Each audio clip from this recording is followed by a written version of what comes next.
Hello mga kababayan, this is Will by Will TV. Ang buhay ng tao, hindi yan papormahan, hindi yan pasosyalan. Maraming nakakita ng buhay namin.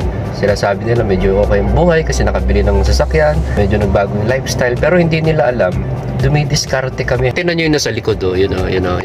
Mga sako ng bigas yan. Bukod sa aming hanap buhay, ay nagnenegosyo din kami. Hindi sa lahat ng panahon malakas tayo. At syempre, kailangan nating magnegosyo kasi meron tayong mga tinatawag na emergency.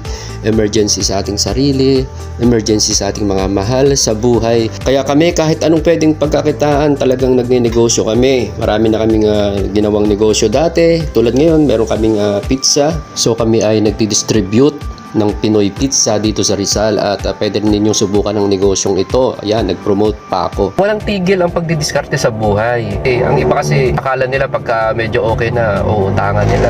Hindi nila alam, nagsisikap. Walang tigil ang pagsisikap natin sa buhay. So bakit natin kailangan magsikap? Dahil kailangan natin maging dependent.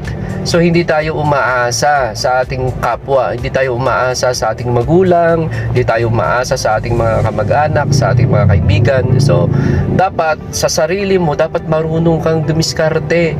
Kung pasosyalan lang, dapat pala ipopost ko na lang lagi itong kotse na nakasuot ako ng maganda. So ganun na lang ba yun ang buhay ng tao? Alam nyo, dapat magbago talaga yung ating mindset. Magsikap tayo sa buhay, huwag tayong umasa sa gobyerno, huwag tayong umasa kahit kanino man. Magsikap tayo, magsipag tayo dahil walang ibang mas makakatulong sa ating sarili kundi yung ating sarili din. Be inspired, huwag tayong tumigil sa ating mga pangarap.